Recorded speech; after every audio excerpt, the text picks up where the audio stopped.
Welcome back to another episode of the Casey Campbell Podcast. Casey Campbell with you, of course. Pleased to be joined by Nolan Siegel, who, of course, will be competing in Indy next for HMD Motorsports. How's it going, buddy? It's going well. It's going well. Thanks for having me. No problem. So let's just talk about this opportunity. I know you've had a couple chances to get in the car, but what is it like? Just talk about what's it been like to be with this team and be in Indy next. It's been great. Coming from Indy Pro 2000, it's a big jump, and it's all new people, new team, new engineer. So lots to learn, but I think we've been getting along really well, and I've gotten to know the team quite well through the off season. So really looking forward to getting going. Okay, so what's it like, with all your teammates? Because you have a lot of them.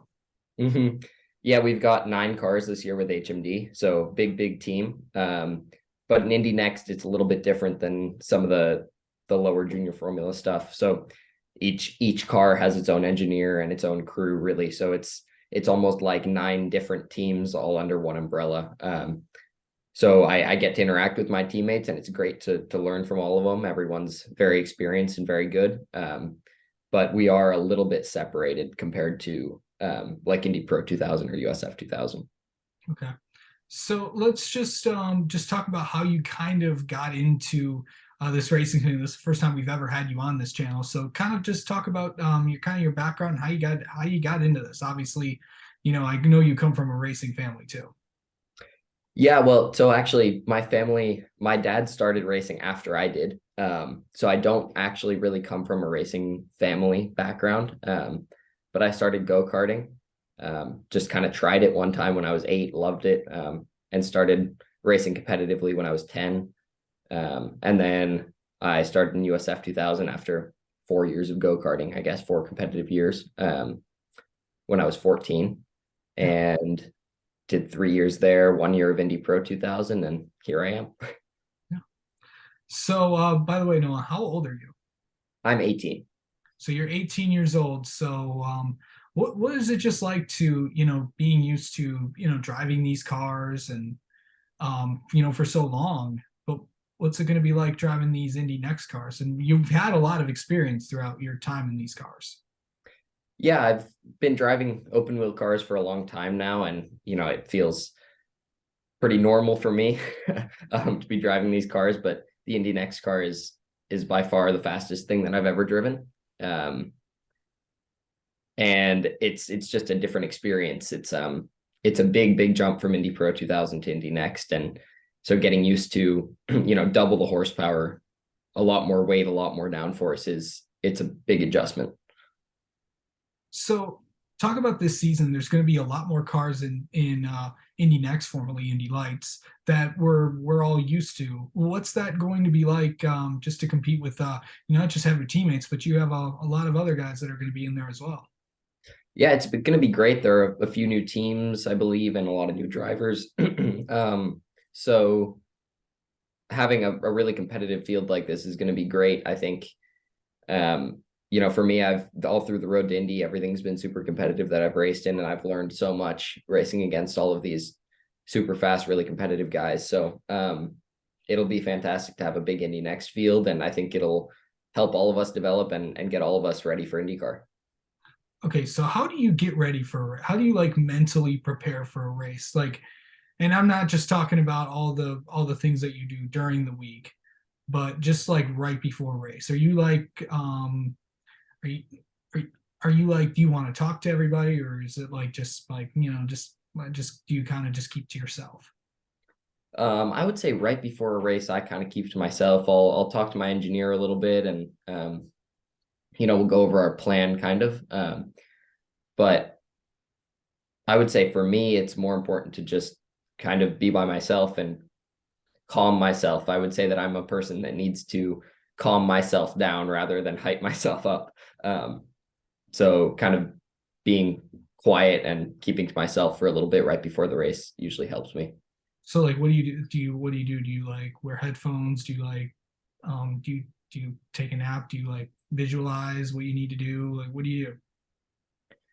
Um, yeah, I mean, I'll listen to music, kind of just sit in the trailer and chill for a minute. I mean, it's not, no, I don't have like a really specific routine. But I generally try not to, go around talking to a bunch of people or anything like that. I'll kind of keep to myself a little bit and get in the car and go. Um, just go.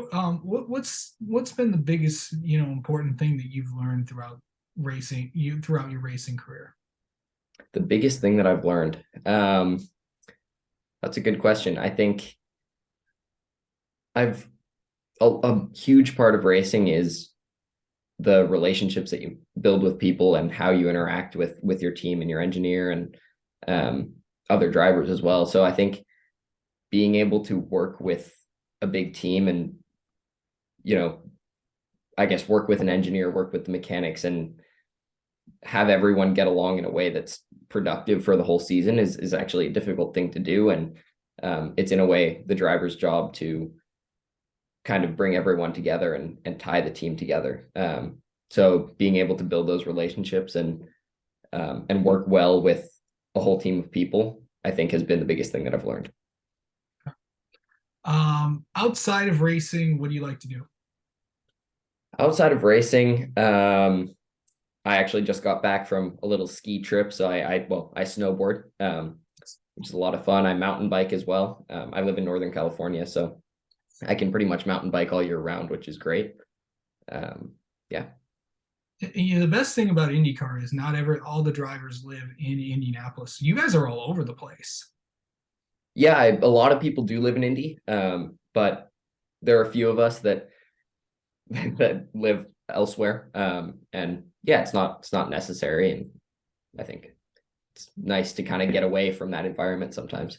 Yeah, because I know a couple drivers live in the state of Florida or some other places. Of course, I know you've always been from the state of California. What's it just like, travel wise? Because a lot of the races are on the west side on the east side of the state, on the east side of the country. What's that like just going and traveling? It definitely makes it more difficult living out here. So yeah, there are a few long travel days for sure. A lot of the races are kind of grouped together, so I'll make bigger trips out of it, and not come back and forth in between sometimes. But yeah, there are a lot of 5-6 hour flights that aren't the best, but I love it out here, so I think it's worth it. Okay, let me ask you this.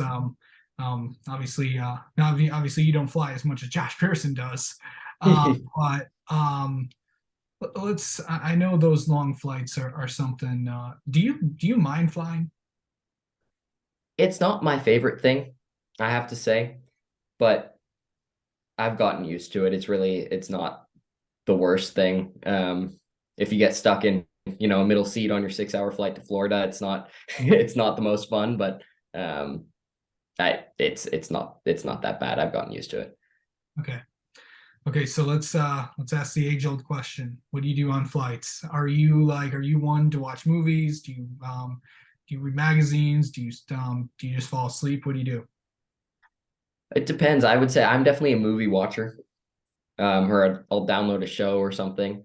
Um, I would say I split my time on most of the flights. I'll sleep for like half of it, and watch a movie or something to take up the rest of the time. Have you slept on an entire flight before?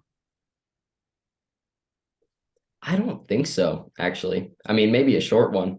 I don't know. I'm not great at it. I wish I was better at sleeping on flights.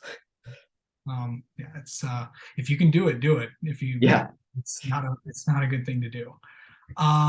Let's get to know you a little bit, Nolan. How about that? Okay. Okay, so do you have any racing superstitions? Racing superstitions. I used to, but I've grown out of it. No, I don't think I do anymore. All right. Um, what's a TV or streaming show that you were into or are into right now? Um, let's see. I haven't started a good show in a little while now. I started watching 60 Days In on a few flights, and I found it pretty fascinating. Um, Favorite movie? Favorite movie. Um, these are heavy hitting questions. They are. Let's see. I'm gonna say, have you ever seen Live, Die, Repeat? Yes. I like that movie. It's a good one. It's a good one. Yeah. Um, hmm. Let's see. Oh, favorite vacation spot. You probably got to travel a lot of places, Nolan. I have. I am definitely a beach person. Um, so anywhere with a nice sunny beach, I'm happy. Okay. I mean, being from Northern California, you probably have a lot of them. We have a few. We have a few. Yeah. Yeah. So, favorite track that you've raced on? I have two. I have two. I'm gonna say Watkins Glen All right. and Barber. Interesting. Of course, we go to one of them, and I Yes. know a lot of people are saying we need walk. I know a lot of people are well, my at least my New York friends are saying they need to get the Glen back on there, but who knows? Maybe in due time. Yeah. We'll see. Um, track that's like, is there a track that is like not that like not likes you, or you just have like terrible luck every time you go there?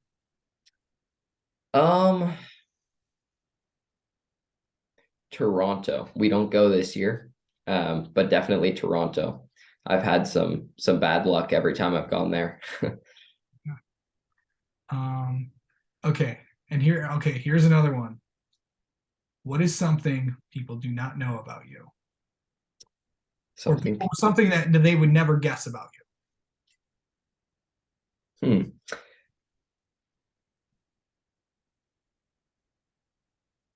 I guess nobody really knows. I've played the guitar for a long time and I've been in a few bands throughout my life, through school and in my kind of personal life. So that's something that not very many people know. All right, yeah. See, you never know what you might learn out here. Yeah. All right. Well, Nolan, thank you so much for coming on and talking with us, and best of luck this season. We'll definitely have you on again sometime. Thank you. Thank you. I appreciate it.